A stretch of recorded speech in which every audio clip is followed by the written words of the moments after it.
They say the biggest betrayals in life often come from those closest to us. My name is Kevin Stoffman. I'm 42 years old, married for 2 decades to Tammy, who just turned 40. Together, we've raised our daughter Robin, a bright 19-year-old currently navigating her first year of college. If someone had asked me a month ago, I would have described my life as normal, maybe a little mundane, but comfortable. I had no idea that a single afternoon would unravel everything I thought I knew about my wife and my marriage. It all started during Robin's winter break. Our home, which had grown quieter since she left for college, was suddenly filled with laughter, chatter, and the familiar sound of her music playing in the background. It felt good to have her back, even if only for a short while. That particular afternoon, I was working in my home office when Robin burst in, holding Tammy's old laptop in her hands and looking more furious than I'd ever seen her. "Dad," she exclaimed, her voice laced with both anger and disbelief. "What the hell is this?" I looked up, startled. "What are you talking about?"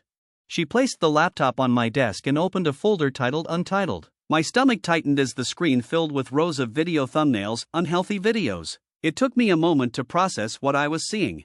What is this?" I stammered. "I can't believe you are interested in that kind of thing. In what way are you aware of that? Your age is only 19, I inquired. "At what point did you embark on this journey?" I was taken aback when I looked at the folder. "It's not like I'm a baby, Dad." "I'm not," she replied.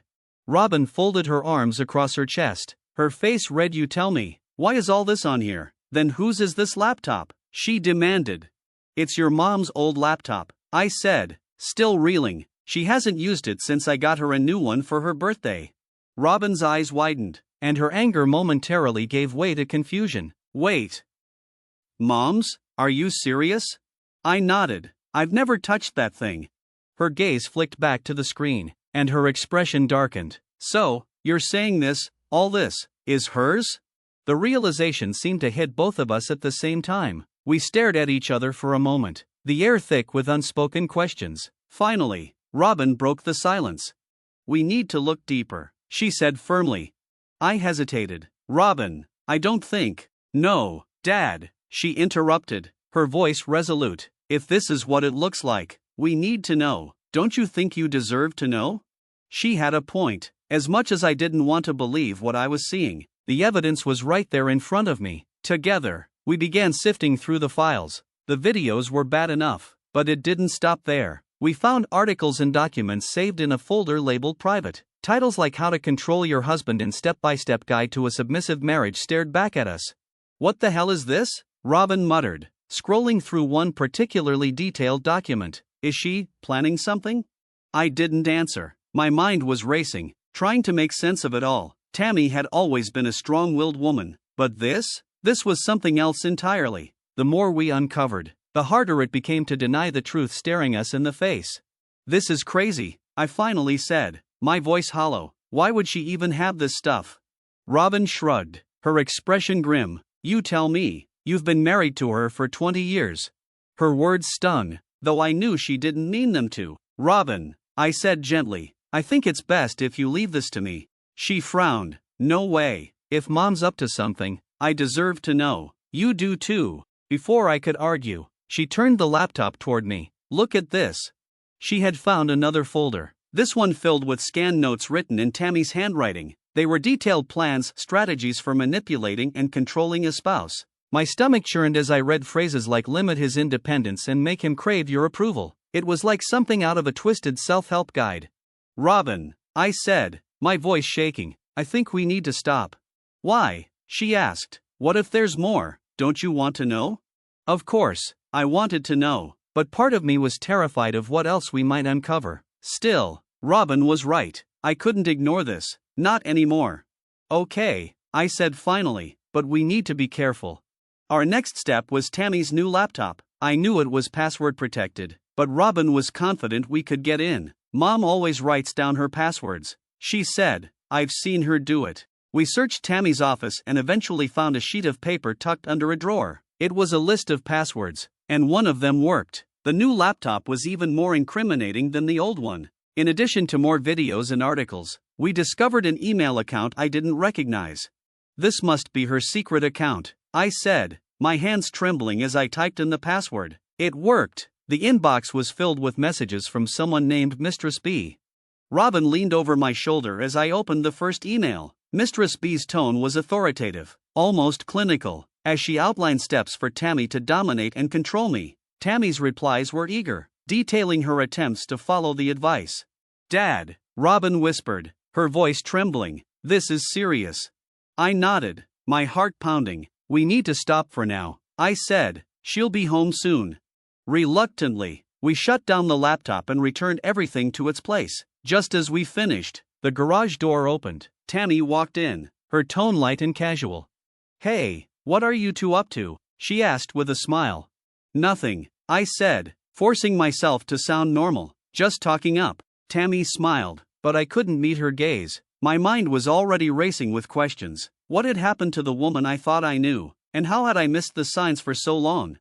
That evening, the house was quiet, but my mind was anything but. I sat in the living room, pretending to watch television while Tammy went about her routine. She hummed softly as she folded laundry, oblivious to the storm brewing just beneath the surface. Robin had gone back to her room, visibly shaken by the afternoon's discovery. I couldn't blame her. What we'd found on Tammy's laptop was unsettling, to say the least. But the emails from Mistress B were a whole new level of disturbing. They weren't just abstract ideas or fantasies, they were actionable steps, plans my wife had eagerly embraced.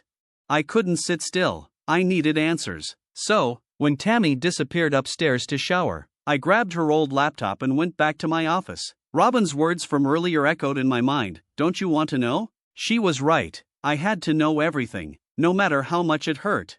So I began combing through every file and folder. Most of the videos were more of the same explicit content revolving around themes of control and submission. But then I found a folder labeled Mistress B Resources. Inside were PDFs, ebooks, and even audio recordings. One document stood out. It was a list, titled Milestones for Total Submission. My heart pounded as I skimmed through it. Each milestone was more shocking than the last. I leaned back in my chair, feeling physically ill. Was this who Tammy had become? Or had she always been this way, and I'd just been too blind to see it? Either way, I couldn't ignore it anymore. As I scrolled further, I stumbled upon a video file I hadn't noticed earlier. It was titled Personal Reflections. With shaky hands, I clicked on it. The video opened to a close-up of Tammy sitting at her desk. She looked different, not in her appearance, but in her demeanor. There was a sharpness to her expression, a confidence that felt unfamiliar. Today was a big step, she began, her tone calm and measured. I told Kevin he needed to take on more responsibilities around the house. He didn't argue. As usual, Mistress B was right, he's pliable. He just needs the right push. I paused the video, my chest tightening. This wasn't just some abstract fantasy. Tammy had been putting these ideas into practice. She had been testing me, pushing me, seeing how far she could go, and I hadn't even realized it. I forced myself to watch the rest of the video. Tammy continued to detail her plans, discussing how she intended to escalate things in the coming weeks. "If he resists," she said with a smirk, "Mistress B has given me the perfect solution: divorce. He won't risk losing everything. He'll fall in line." I closed the laptop, my hands shaking with anger. For 20 years, I had been a devoted husband. I had supported Tammy in every way possible, sacrificing my own needs to ensure she was happy. And this was how she repaid me? At that moment, the sound of footsteps on the stairs startled me. I quickly shoved the laptop into my desk drawer just as Tammy appeared in the doorway. "Kevin," she said, tilting her head, "what are you doing in here?" "Just catching up on some work," I lied, forcing a smile. She narrowed her eyes, as if trying to read me. "You've been acting strange today. Is everything okay?" "Of course," I said, keeping my tone light. "Why wouldn't it be?" She studied me for a moment longer, then shrugged. "Okay, don't stay up too late." As she walked away, I exhaled deeply. Tammy's casual demeanor only fueled my resolve. She had no idea what I'd uncovered, but I wasn't ready to confront her, not yet. I needed more evidence. The next day, while Tammy was at work, I called Robin into my office. She looked apprehensive, her arms crossed over her chest. "Did you find anything else?" she asked. I nodded. "Yeah, and it's worse than we thought." Her face fell. "Worse how?" I hesitated, unsure how much to tell her. "Let's just say your mom's been experimenting with some ideas that involve me." Robin's expression hardened. What is that? The stupid submissive plans, I said, and it's not just ideas. She's already started implementing them. Robin shook her head in disbelief. What the hell is wrong with her? I don't know, I admitted, but I need your help. Her eyebrows shot up. My help? With what? I'm going to dig deeper, I said. There's a secret email account on her new laptop. I need to access it again and go through everything. Robin hesitated, then nodded. Okay, what do you need me to do? Keep an eye on her, I said. Make sure she doesn't catch on. Robin agreed, and together we devised a plan. That evening, while Tammy was distracted with a phone call, Robin subtly steered her into the living room, keeping her occupied while I snuck into her office. With my phone in hand, I logged into her secret email account and began taking screenshots of every incriminating message. The emails painted a clear picture of Tammy's descent into this twisted world. Mistress B had been coaching her for months, encouraging her to push boundaries and test my limits. Tammy's replies were enthusiastic, detailing how she'd already begun implementing some of the techniques. One email in particular caught my attention. It was from Mistress B, dated 2 weeks ago. Once your husband is fully submissive, introduce the next phase. He'll comply when he realizes he has no other choice. I clenched my fists, my jaw tightening. Divorce? Was that her plan all along? To me into submission?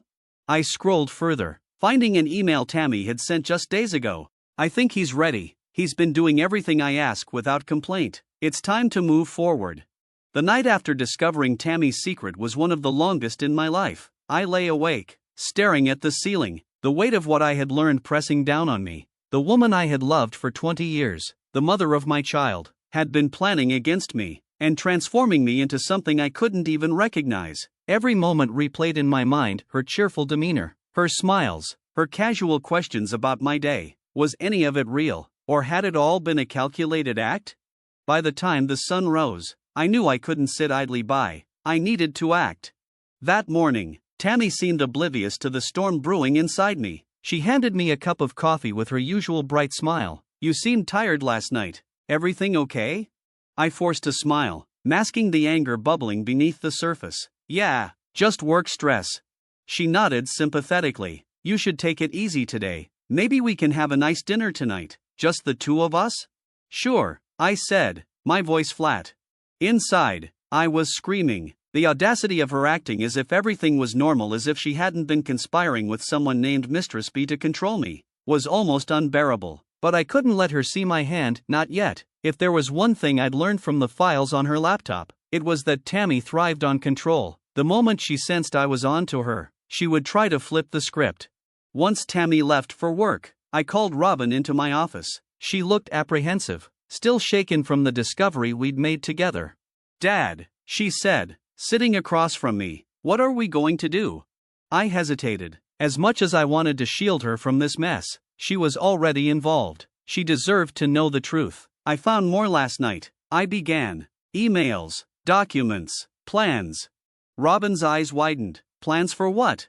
I leaned forward, lowering my voice. To turn me into some kind of submissive puppet. She's been working with this Mistress B for months, following her instructions step by step. And now, she's preparing to escalate things. Robin's face turned red with anger. Unbelievable. How could she do this to you? To us? I don't know, I admitted, running a hand through my hair. But it's more than just her ideas. She's been documenting everything, testing me, pushing my boundaries, and now she thinks I'm ready for the next phase. Robin shook her head in disbelief. So what do we do? I've already started taking precautions, I said. I'm meeting with a lawyer later today to understand my options. In the meantime, I need your help. What can I do? She asked. Keep an eye on her, I said. If she starts acting differently or says anything unusual, let me know. And for now, don't mention anything about this to her. Robin nodded, her expression resolute. Okay, but, Dad, you're not just going to let her get away with this, are you? Not a chance, I said, my voice firm. Later that afternoon, I sat in the office of Jackie Stone, one of the city's most reputable divorce attorneys. She was sharp and no-nonsense, exactly the kind of person I needed on my side. Tell me everything, she said, leaning forward. I took a deep breath and recounted the events of the past few days, the laptop, the emails, the videos, and Tammy's twisted plans. Jackie listened intently, occasionally taking notes. When I finished, she leaned back in her chair, her expression thoughtful. Kevin, you're in a better position than most men in your situation. The evidence you've collected is significant. If this goes to court, it could heavily influence the outcome. What do you mean? I asked. For starters, her behavior could impact the division of assets. Courts don't look kindly on this kind of manipulation and deceit. If you decide to file for divorce, we can use this evidence to strengthen your case. And what about custody? I asked, though Robin was already an adult. Custody won't be an issue since your daughter is over 18, Jackie explained, but her relationship with Tammy could come up during proceedings. Judges take family dynamics into account when determining spousal support and other arrangements. I nodded, processing her words. So, what's the next step? For now, keep documenting everything, she said. Don't confront Tammy until we're ready. The element of surprise is crucial, and if she makes any moves, let me know immediately. What about her business? I asked. It's worth a lot. Jackie smiled knowingly. If it comes to that, we'll demand half its value. Based on what you've told me, Tammy doesn't have much leverage, and if she tries to fight back, we'll use these emails and documents to shut her down. Her confidence was reassuring, but it didn't erase the weight in my chest. This wasn't just a legal battle, it was a personal one. Tammy had betrayed me in the most intimate way possible, and now I had to prepare for war. That evening, as I sat across from Tammy at dinner, I couldn't help but marvel at her composure. She laughed, joked, and shared stories about her day as if nothing was wrong. Part of me wanted to confront her right then and there, to throw the evidence in her face and demand an explanation. But Jackie's advice echoed in my mind. Be patient, wait for the right moment. Kevin, Tammy said, interrupting my thoughts, you've been so quiet tonight. Just tired, I lied. She reached across the table, placing her hand over mine. You know you can talk to me about anything, right? The irony of her words made my stomach turn. Of course, I said, forcing a smile. But as I looked into her eyes, I couldn't help but wonder how long she had been lying to me. How many times had she smiled at me like this, knowing full well what she was planning behind my back? After dinner, I retreated to my office, needing space to think. The folder of evidence sat on my desk, a stark reminder of the battle ahead. I picked up my phone and called Jackie. I'm ready to move forward, I said. Good, she replied. You're doing the right thing, Kevin. As I hung up, a sense of clarity washed over me. This wasn't just about Tammy's betrayal, it was about reclaiming my life, my dignity, and my peace of mind. Tammy thought she had the upper hand, but she had underestimated me, and soon, she would realize just how wrong she had been. Episode 2, Unveiling the Mistress Plan. It had been a week since I discovered Tammy's twisted plans, and the tension in our house was becoming unbearable. Every time she spoke to me, every time she smiled or touched my arm, it felt like a mockery of everything I thought we had, but I stayed quiet. Jackie's advice was clear. I needed to keep collecting evidence and play the long game, and so, I did. Tammy, oblivious to my knowledge, continued her routine, seemingly without a care in the world. She didn't know that every smile she gave me fueled my determination to expose her lies. What I uncovered next, though, pushed me to the edge. It was a quiet Wednesday evening. Tammy had gone out to meet friends, a detail she mentioned offhandedly, but one I now scrutinized more than ever. Robin was at a friend's house, leaving me alone with the opportunity to dig deeper. Her new laptop sat in the office, and I decided it was time to see what else she had been hiding. Logging into her secret email account was easy. I had memorized the password from our last search. As I scrolled through her inbox, I noticed a new string of emails with someone named Steve R. At first, I didn't think much of it, but as I read the messages, my blood began to boil.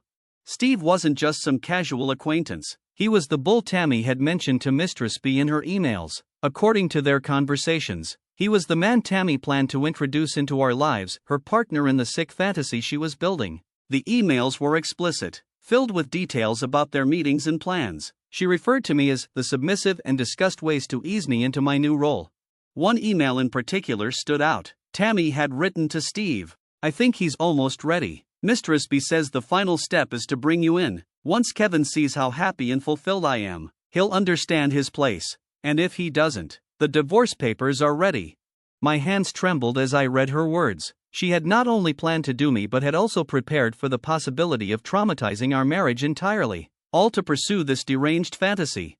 I continued reading, and each email was more infuriating than the last. Steve, it turned out, was no stranger to this kind of arrangement. He bragged about his experience as a bull in other relationships, describing how he had trained submissive husbands in the past. The sheer arrogance and disdain in his tone made my skin crawl. One message from Steve read, "I can't wait to meet your husband. It'll be fun to show him how things are going to be from now on. Don't worry, I'll keep him in line." I clenched my fists, my jaw tightening. The audacity of this man, this stranger, thinking he could waltz into my home and dictate my life, was almost too much to bear. But I reminded myself of Jackie's advice, patience. If I acted too soon, I could lose the upper hand. The next morning, I shared everything with Robin. She was sitting on the edge of her bed, her face pale as I recounted what I had found. "Are you serious?" she asked, her voice barely above a whisper. I nodded, dead serious. This Steve guy isn't just some random fling, he's part of her plan. Robin's hands balled into fists. "What a surprise. I don't think that she did this to you." "I don't know," I admitted, "but I'm not going to let her get away with it." Robin's eyes filled with determination. "What's the plan?" "For now, we keep acting normal," I said, "but I'm going to start gathering everything I can, emails, photos, anything that proves what she's been doing. Jackie's already working on a strategy." Robin nodded, though I could see the pain in her expression. "I don't even know who she is anymore," she said quietly. Over the next few days, I kept Tammy under close watch. She was careful, but not careful enough. Her phone buzzed constantly with messages from Steve, and while she always kept it close, she couldn't stop me from glancing over her shoulder now and then. Each time, I caught glimpses of their conversations, plans for their next meeting, jokes at my expense, and more references to her new life. One evening, while Tammy was in the shower, I took a risk and accessed her phone. The messages confirmed everything I'd suspected. Steve was egging Tammy on to move forward with their plan. He even suggested that she record my reaction when she broke the news to me. "Trust me," he wrote, "he won't fight back. Guys like him never do." I couldn't read anymore. The anger was too much. I put her phone back where I found it and stepped outside, needing air. As I stood on the porch, staring out into the dark, I couldn't help but wonder, how had we gotten here? How had the woman I loved turned into someone who could betray me so completely? The questions swirled in my mind, but there were no answers. All I knew was that I couldn't let her win. The next step was clear. I needed to prepare for whatever Tammy had planned. According to her emails, the final phase of her scheme was set to take place that weekend. She had written to Steve, "Friday night is the big night. Be ready. Once Kevin sees how happy we are together, he'll have no choice but to accept it, and if he doesn't, Mistress B's backup plan is ready." The thought of sitting through Tammy's big night made my stomach turn, but I knew I had to play along. If I confronted her too soon, she might escalate things or try to hide evidence. No, I needed her to think she was still in control. I called Jackie to update her on the situation. "She's planning something for Friday," I said. "I don't know all the details yet, but it involves Steve." "Then we'll be ready," Jackie replied. "Keep gathering evidence, and don't let her suspect anything. The more we have, the stronger your case will be." Her words gave me some comfort, but the dread of what lay ahead was overwhelming. By the time Friday rolled around, I had a folder full of evidence and a plan in place. Friday morning came with an eerie sense of calm. Tammy was cheerful at breakfast, humming to herself as she buttered her toast. It was as if the evening ahead was just another Friday night to her. But I knew better. I'd seen the emails. I knew the messages she exchanged with Steve, the man she planned to introduce into our lives in the most humiliating way possible. What she didn't know was that I was prepared, and this time, I wasn't playing the part of her oblivious husband. Robin joined us at the table, her eyes flicking between Tammy and me. She hadn't said much since I'd shared what I'd discovered about Steve, but her silence spoke volumes. I knew she was as angry as I was, but she was holding it together for the sake of our plan. "So," Tammy said, her tone light and casual, "what are your plans for today, Kevin?" "I've got a few errands to run," I replied, keeping my tone neutral. "How about you?" "Oh, just the usual," she said with a smile. "I thought we could have a nice dinner tonight, something special." Her words made my stomach churn. I wondered if Steve would be part of this special evening she had planned. I forced a smile. Sounds good. Robin excused herself shortly after breakfast, giving me a subtle nod before disappearing upstairs. Once Tammy left for work, I followed Robin to her room. Are you ready for this? I asked. She nodded. Are you? I have to be, I said. We don't have a choice. Robin crossed her arms, her expression hard. What do you think she's going to do? I don't know, I admitted, but whatever it is, we're going to be ready. The rest of the day was a blur of preparation. I met with Jackie in the afternoon to finalize our strategy. She had filed a preliminary motion that would freeze any joint accounts and prevent Tammy. It wasn't a full divorce filing yet, but it was a critical first step. Remember, Jackie said as we went over the details, you need to let her play her hand tonight. The more evidence we have, the stronger your position will be. I nodded, though the thought of sitting through whatever Tammy had planned made my skin crawl. What if she tries to escalate things? Call the police if it gets out of hand, Jackie said firmly, but from what you've told me, it sounds like she's more focused on controlling you than doing anything physical. Just stay calm and stick to the plan. At night, by the time I got home, Tammy was already in the kitchen, prepping for dinner. The smell of roasted chicken and garlic filled the air, a deceptive layer of normalcy over the chaos brewing beneath the surface. Hey, she said, looking up with a smile. You back? I'm just about done. I forced a smile. Smells great. Robin was nowhere to be seen, which was part of our plan. She'd agreed to stay out of the way, ready to call for help if things went south. I felt a pang of guilt involving her in all of this, but she had insisted. She's my mom, Dad, she'd said. I need to know the truth too. Tammy set the table with a flourish, pouring 2 glasses of wine and lighting a candle. I thought we could have a nice, romantic dinner, she said, her tone almost teasing. I raised an eyebrow. Romantic? She laughed. Why not? It's been a while since we had some time just for us. I sat down, my stomach churning as I watched her move around the table. How could she act so normal, knowing what she was about to do? Did she think I was so naive, so weak, that I wouldn't see through her charade? The first part of dinner was uneventful. Tammy chatted about her day, asking me about mine as if nothing was out of the ordinary. But as the meal went on, I noticed a shift in her demeanor. She became quieter, her smiles less frequent. By the time we finished dessert, the tension in the air was palpable. So, she said finally, setting down her fork, there's something I need to talk to you about. Here it comes, I thought, my heart pounding in my chest. I kept my expression neutral, nodding for her to continue. Tammy hesitated as if trying to find the right words. Kevin, I've been doing a lot of thinking lately. About us, about our marriage. Okay, I said slowly. And I think it's time for some changes, she said, her tone carefully measured. I know this might be hard for you to hear, but I've been feeling unfulfilled. I clenched my fists under the table, forcing myself to stay calm. Unfulfilled how?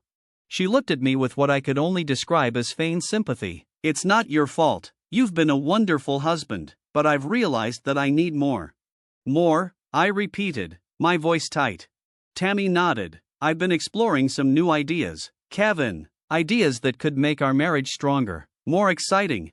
I could feel the anger rising in my chest, but I swallowed it down. What kind of ideas? Before she could answer, the sound of a car pulling into the driveway cut through the tension. Tammy's eyes lit up, and my heart sank. I already knew who it was. Oh, that must be Steve, she said, getting up from the table. I watched as she walked to the door, her steps light and eager. Every fiber of my being wanted to stop her, to confront her right then and there, but I held back. This was it, the moment Jackie and I had prepared for. I needed Tammy to show her hand.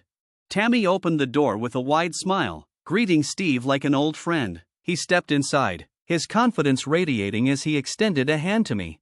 You must be Kevin, he said, his tone smug. I've heard a lot about you. I take his hand. I look him straight in the eye, my expression cold but try to hold back. You are. Steve chuckled, clearly unfazed. Well, Steve, I'm glad we finally get to meet. I think tonight's going to be a real turning point for all of us. Tammy beamed, completely oblivious to the storm brewing beneath the surface. Why don't we all sit down? She suggested. There's so much to talk about. I followed them into the living room, my mind racing. The game had officially begun, and I was ready to play. Steve sat comfortably in my living room, exuding an air of confidence that only added to my growing anger. Tammy seemed equally at ease, moving around the room with the air of someone hosting a dinner party. I, on the other hand, felt like I was sitting in the middle of a battlefield, every word and gesture calculated to maintain control while suppressing the storm of emotion swirling inside me. "So," Steve began, leaning back in his chair, "Tammy and I have been discussing some adjustments to your relationship." "Adjustments," I repeated, keeping my tone neutral. I refused to give him the satisfaction of seeing me rattle. Tammy chimed in, her voice light and almost cheerful. "Kevin, I know this might be a lot to take in, but Steve and I believe this could be really good for all of us." "All of us?" I asked, raising an eyebrow. "Yes," Tammy said, her smile faltering slightly under my pointed tone. Steve nodded, crossing his legs casually. "Tammy's been very open-minded. It's rare to find someone so willing to embrace change." I stared at him, the sheer audacity of his words fueling my resolve. "Change," I said slowly. "And what exactly does this change look like?" Tammy hesitated, glancing at Steve for reassurance. He gave her a nod, and she took a deep breath before continuing. "Kevin, I want us to try something new. Something unconventional. Steve would be a part of it." That's enough," I interrupted, my voice cold and firm. Tammy froze, her confidence wavering for the first time. Steve, however, leaned forward, clearly enjoying the drama. "Kevin," he said, his tone condescending, "I understand this might be difficult for you to understand, but..." "Difficult for me to understand?" I snapped, cutting him off. "I think I understand perfectly." The room went silent. Tammy looked at me with wide eyes, her expression a mixture of confusion and fear. Steve, on the other hand, seemed slightly taken aback, though he quickly masked it with a smug smile. "What are you talking about?" Tammy asked, her voice shaky. I leaned back in my chair, my gaze never leaving hers. "I'm talking about the emails, Tammy, the messages you've been sending to Mistress B, the plans you've been making with Steve, the games you thought you could play without me noticing." Her face went pale, and for a moment, she was completely speechless. Steve, however, let out a short laugh. "Looks like the cat's out of the bag," he said, his tone dripping with arrogance. I ignored him, my focus solely on Tammy. "How long, Tammy? How long have you been planning this? How long have you been lying to me?" I don't know what you're talking about," she stammered, her voice barely above a whisper. "Don't lie to me," I said sharply, my tone hard enough to make her flinch. "I've seen the emails, I've read the plans, I know everything." Steve shifted in his seat, his confidence starting to waver. "Look, Kevin," he said, trying to sound reasonable, "maybe we should all just calm down." "Calm down?" I snapped, turning my glare on him. "You think you can waltz into my house, into my marriage, and tell me to calm down? Who the hell do you think you are?" Steve opened his mouth to respond, but I didn't give him the chance. I reached for my phone, pulling up the folder of evidence I had compiled. I held it up for both of them to see. "This," I said, my voice steady and cold, "is everything I've gathered over the past week. Emails, messages, plans, all of it. You thought you could manipulate me and get away with it, but you were wrong." Tammy looked like she was about to cry, her hands trembling as she clutched the edge of the couch. "Kevin, please, I can explain." "Explain?" I interrupted. "Explain what? That you plan to bring another man into our marriage? That you thought I'd just roll over and accept it? Or that you were ready to hold me with divorce if I didn't comply?"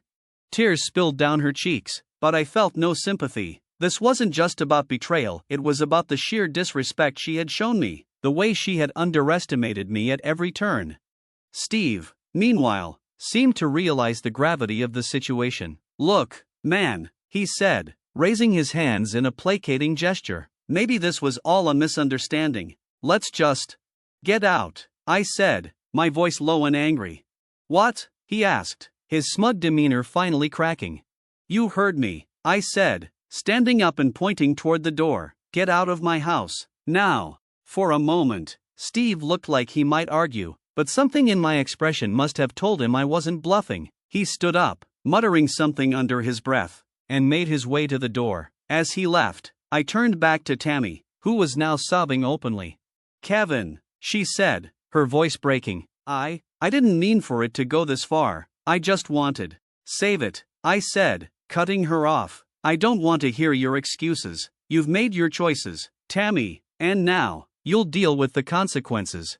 Her sobs grew louder, but I felt no pity. For 20 years, I had been a devoted husband, putting her needs above my own, and supporting her in every way I could. And this was how she repaid me? No, I was done being the kind, accommodating husband. Tammy had pushed me too far, and now, it was time for me to take control. Episode 3, The Night That Changed Everything. The night Steve walked into my home marked a turning point, a line I could never uncross. Watching Tammy welcome him with a smile, like some cherished guest, was a moment I'll never forget. The sheer arrogance of his presence, the casual confidence in his tone, made my blood boil, but I knew I couldn't let my emotions take over. Not yet. I had a plan, and I was determined to stick to it.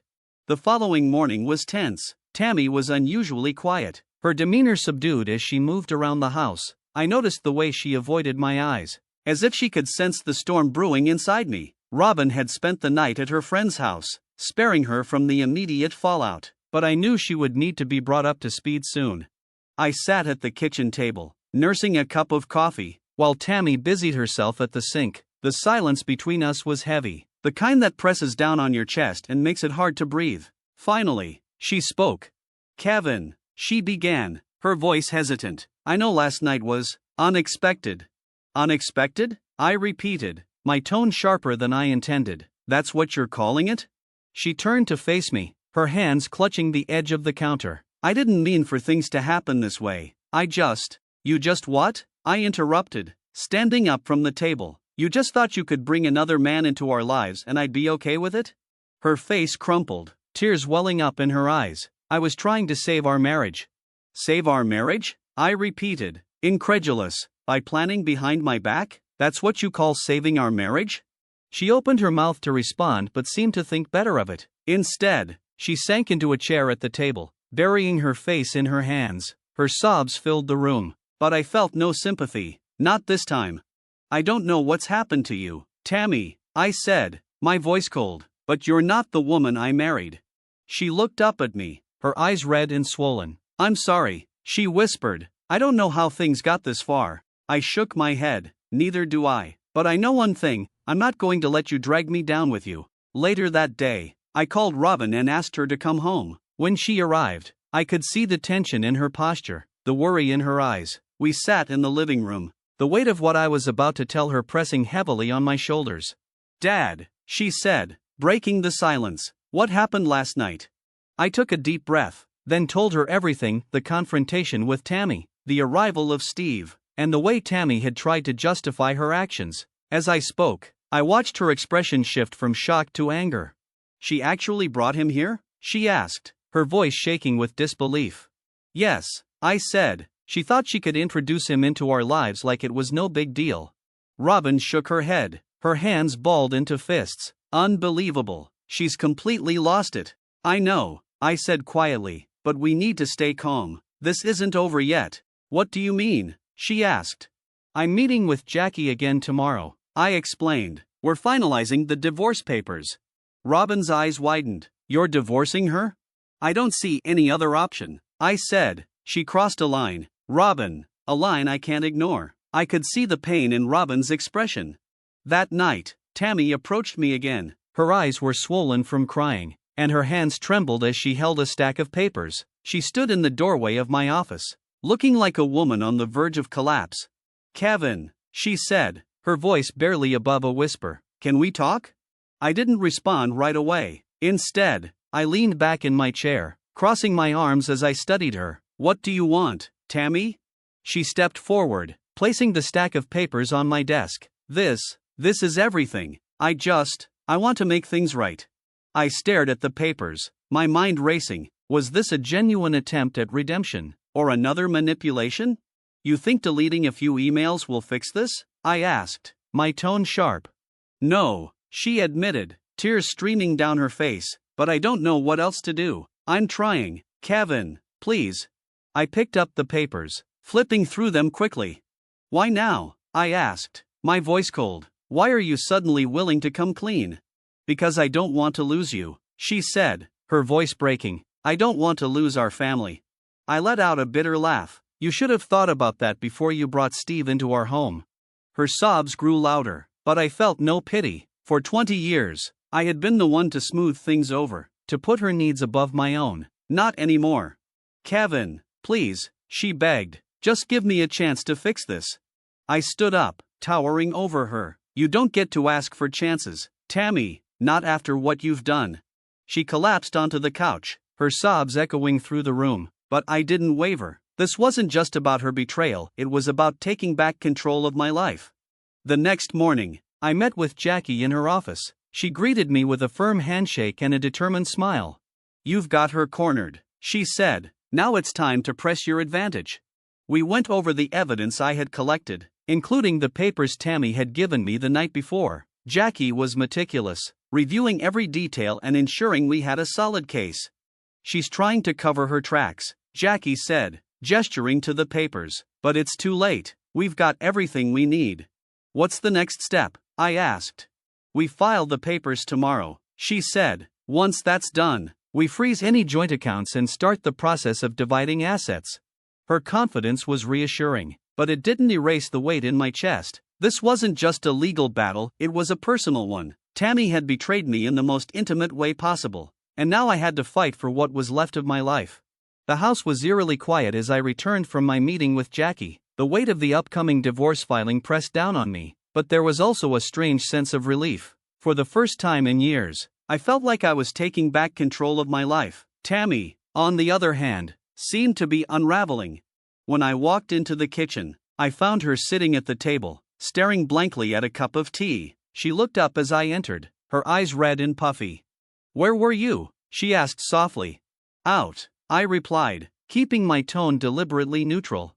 She bit her lip, her hands trembling as she clutched the mug. Kevin, I know I've hurt you, and I know I don't deserve your forgiveness, but can we at least talk? I leaned against the counter, crossing my arms. Talk about what? About us, she said, her voice breaking. About everything. I stared at her for a moment, then let out a bitter laugh. You mean about how you planned to me? About how you thought you could manipulate me into accepting someone like Steve in our lives? Is that what you want to talk about?